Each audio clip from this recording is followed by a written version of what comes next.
إن الحمد لله نحمده ونستعينه ونستغفره ونستهديه ونعوذ بالله من شرور أنفسنا ومن سيئات أعمالنا إنه من يهده الله فلا مضل له ومن يضلل فلا هادي له أشهد أن لا إله إلا الله وحده لا شريك له وأشهد أن سيدنا ونبينا محمدا عبد الله ورسوله لا نبي ولا رسول بعده اللهم صل وسلم وبارك عليه وعلى آله وأصحابه ومن تبعهم بإحسان إلى يوم القيامة أما بعد فيا عباد الله أوصي نفسي وإياكم بتقوى الله اتقوا الله حق تقاته ولا تموتن إلا وأنتم مسلمون.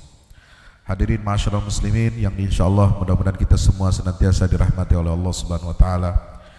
Tidak terasa kita sudah berada di akhir bulan Sya'ban dan menandakan satu kesempatan yang istimewa.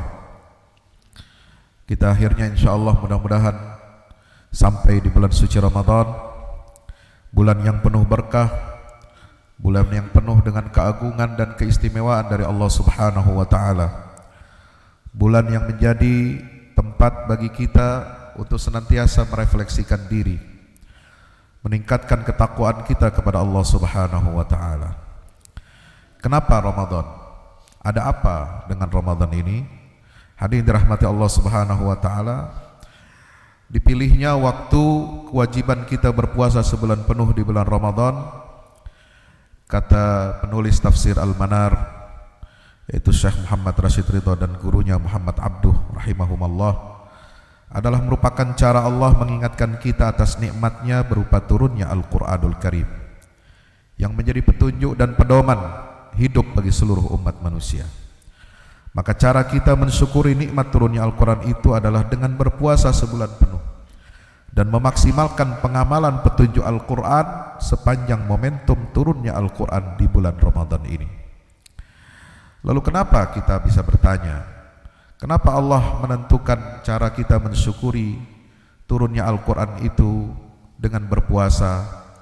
Karena Al-Quran berfungsi kuat untuk menyucikan hati dan meningkatkan kualitas ruh.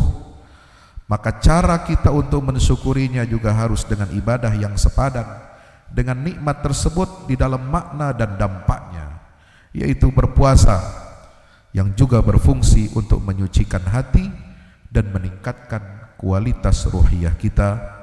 Hal ini sebagaimana ditulis oleh Grand Syekh Al-Azhar Profesor Dr. Mahmud Shaltut dalam bukunya Al-Islam Aqidatan wa Syariatan. Saudara yang dirahmati Allah Subhanahu wa taala, maka bagaimana cara kita untuk mewujudkan tujuan takwa dari ibadah puasa ini? Karena puasa ini sudah digariskan oleh Allah Subhanahu wa taala di dalam ayat yang sangat terkenal, di ayat 183 surah Al-Baqarah, ya ayyuhalladzina amanu kutiba alaikumus syiyamu kama kutiba alal ladzina min qablikum la'allakum tattaqun. Apa yang harus kita lakukan untuk mewujudkan tujuan takwa? Target utama kita dari ibadah puasa ini adalah bertakwa kepada Allah Subhanahu wa taala. Yang pertama, kita harus memfungsikan tujuan puasa dalam kehidupan keseharian kita, yaitu dengan memaksimalkan fungsi muraqabatullah, pengawasan Allah yang melekat dalam jiwa kita, dalam diri kita.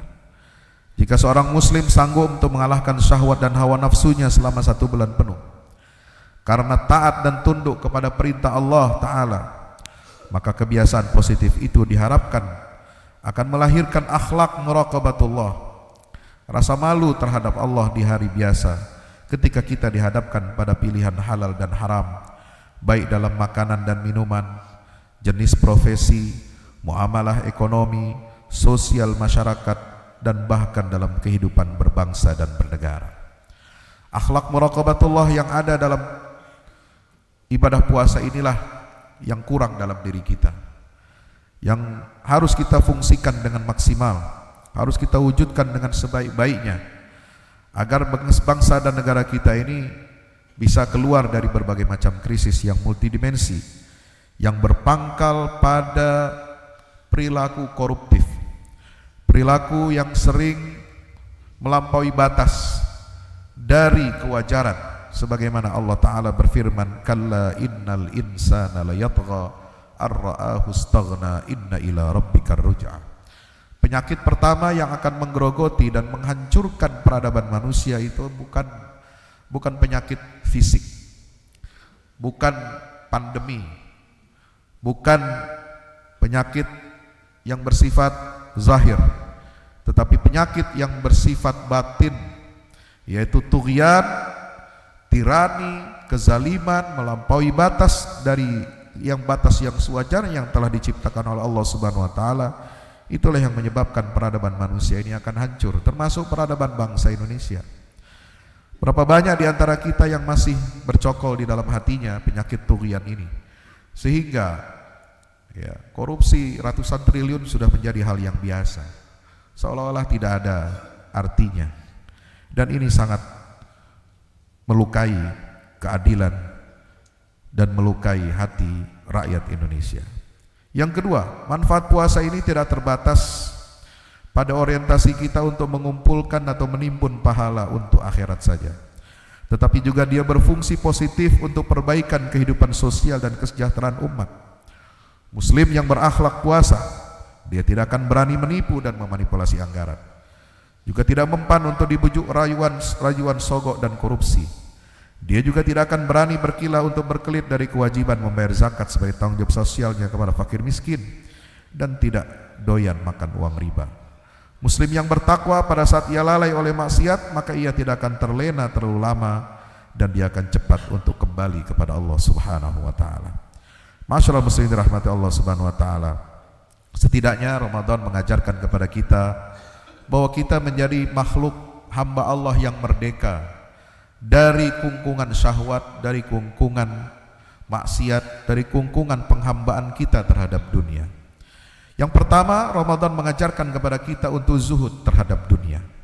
Artinya puasa Ramadan ini harus berhasil mengantarkan hamba Allah untuk memerdekakan nafsunya dari perasaan cinta dunia atau hubbud dunia.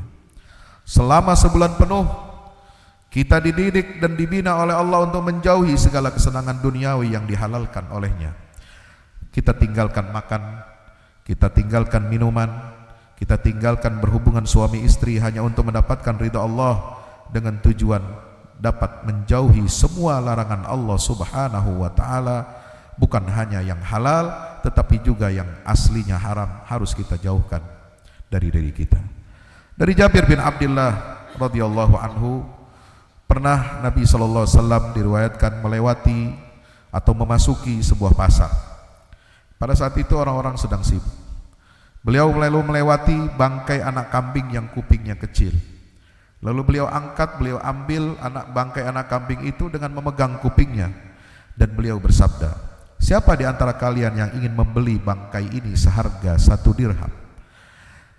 Orang-orang yang ada di pasar terkejut dengan pertanyaan dari Nabi SAW itu, dan mereka mengatakan, kami tidak menginginkannya wahai Rasulullah.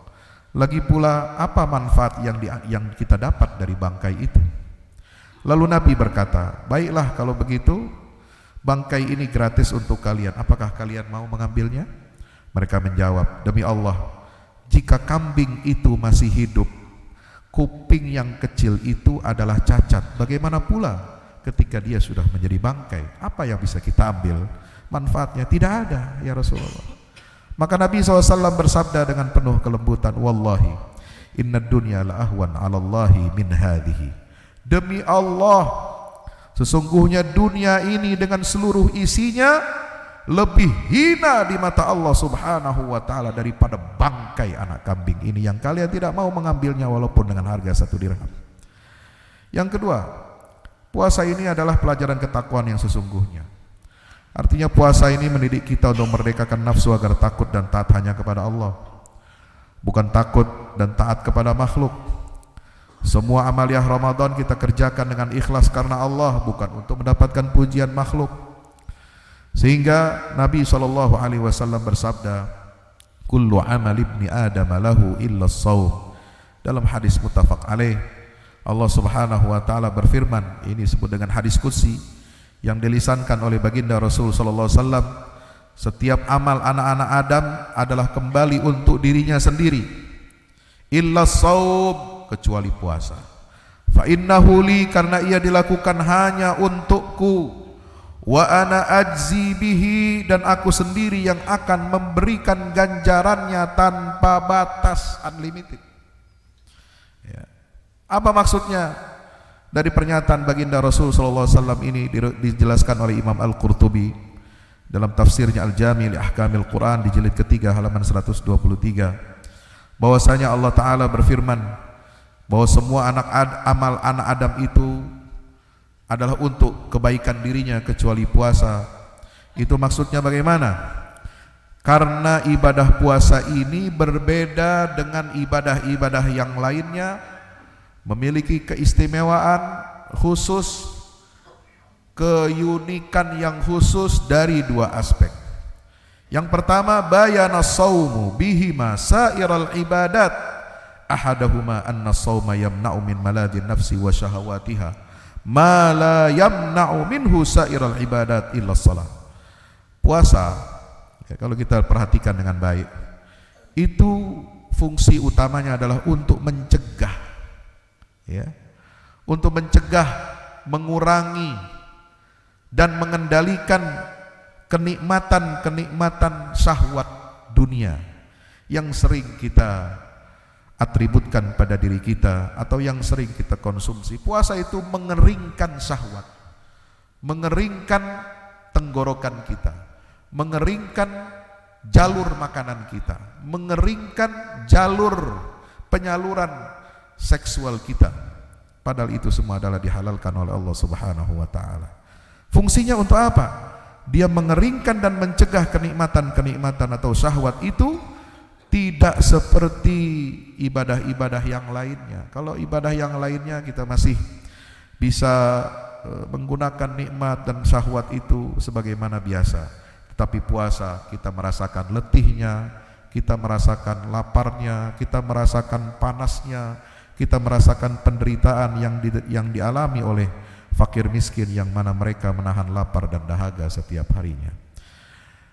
Tetapi keringnya jalur makanan kita, ya, laparnya perut kita, itu melahirkan kebahagiaan buat jiwa kita yang selama ini terlantar, yang selama ini hati kita itu tidak diberikan nutrisi, yang selama ini kita hanya memberikan prioritas nutrisi itu hanya untuk tubuh kita, untuk akal pikiran kita. Tetapi jiwa dan hati kita selama ini kering selama 1 tahun, maka dia diberikan makanan nutrisi oleh Allah Subhanahu wa taala dengan jalan mengeringkan nafsu dan syahwat kita, dan ini tidak ada dalam ibadah-ibadah yang lainnya. Yang kedua, kata Imam Al-Qurtubi rahimahullah, anna as-sawma sirrun bainal 'abdi wa rabbih la yazharu illa lahu falidzalika sara mukhtassan bihi wa ma siwahu minal ibadati zahirun. Yang kedua, kenapa Allah menyatakan demikian, bahwa puasa itu untuk aku dan aku sendiri akan mengganjarnya? Karena puasa itu terkandung apa? Rahasia antara seorang hamba dengan Rabbnya. Ibadah puasa ini tidak nampak, tidak bisa kelihatan oleh orang lain. Rasa lapar kita tidak bisa dirasakan oleh orang lain. Sebagaimana sholat bisa dilihat oleh orang, sebagaimana kita membayar zakat bisa dilihat oleh orang, bisa dicatat oleh amil, bisa dicatat oleh bank. Kita memberikan infak, zakat dan sedekah, ada nama kita terpampang di pengumuman di masjid-masjid. Demikian pula haji dan umroh dan amal-amal ibadah yang lainnya, sedekah kelihatan semua oleh orang, bentuk dan barangnya. Tetapi ibadah puasa itu betul-betul rahasia antara kita dengan Allah Subhanahu wa taala. Bisa jadi kita melakukan ibadah-ibadah yang lain itu karena riya, dibuat-buat, kemudian dibuatkan acara untuk kita melakukan festival dan selebrasi dalam rangka kegiatan tersebut. Tetapi apa yang bisa kita lakukan untuk menampakkan bahwa kita sedang berpuasa? Tidak ada. Saudara yang dirahmati Allah Subhanahu wa taala. Yang ketiga, ibadah puasa Ramadan ini memerdekakan jiwa hamba Allah dari sifat bakhil dan serakah. Ya, dari sifat bakhil dan serakah. Inilah yang dibuktikan dengan dorongan jiwa yang berangkat dari keyakinan ajaran Rasul SAW yang senantiasa mendorong umatnya untuk berbagi dengan sesama hamba yang tidak mampu secara ekonomi. Nabi SAW diriwayatkan oleh Ummul Mukminin Aisyah radhiyallahu anha, karena Rasulullah SAW ajwadan nas wa kana ajwada ma yakunu fi Ramadan hina yalqahu Jibrilu fayudarisuhul Quran fi kulli lailah. Nabi SAW adalah orang yang paling dermawan, dan kedermawanan Nabi SAW di bulan Ramadan melebihi bulan-bulan yang lainnya. Ya, kebaikan-kebaikan Nabi SAW, memberi sedekah, memberi infak, dan amal-amal filantropis lainnya itu lebih besar, lebih dirasakan oleh umat yang membutuhkan daripada bulan-bulan yang selainnya. Maka itu mari kita jadikan Ramadan ini sebagai bulan kepedulian sosial kita, untuk peduli dan berbagi rizki kepada sesama. Terakhir, jamaah yang dirahmati Allah Subhanahu wa taala, kita harus menjadikan puasa Ramadan ini sebagai sarana untuk memerdekakan jiwa kita dari nafsu untuk lacur, nafsu untuk berbuat curang, nafsu untuk korupsi dan penyalahgunaan kekuasaan. Karena sikap-sikap tercela itulah yang selama ini telah membelenggu bangsa kita, yang hingga kini indeks korupsi dan penegakan hukumnya begitu lemah dan tidak kunjung membaik dari tahun ke tahun. Inilah yang disebut dengan kesalehan publik, bahwa ibadah dan ritual yang dilakukan oleh mayoritas rakyat Indonesia ini harus melahirkan kesalehan publik, harus melahirkan kesejahteraan bagi bangsa dan negara. Dengan cara apa? Menjauhkan diri kita dari segala nafsu kecurangan, segala nafsu yang dapat membawa kita untuk berlaku korupsi dalam kehidupan berbangsa dan bernegara. Mudah-mudahan Allah Subhanahu wa taala menjadikan kita sebagai hamba-hamba yang senantiasa selalu menjadikan takwa sebagai target utama dan tujuan dari ibadah Ramadan ini. Mudah-mudahan kita senantiasa mendapatkan kekuatan, keistiqomahan dalam menjalani ibadah Ramadan ini sebagai madrasah yang kita lakukan selama 1 bulan penuh bersama-sama dengan jutaan bahkan miliaran umat muslim seluruh dunia, dipandu oleh pedoman dari Allah Subhanahu wa taala dan Rasulnya sallallahu alaihi wasallam. Barakallahu li wa lakum fil Qur'anil azim wa nafa'ani wa iyyakum bima fihi minal ayati wa dzikril hakim. Aqulu qawli hadza fastaghfiru innahu wal ghafurur rahim.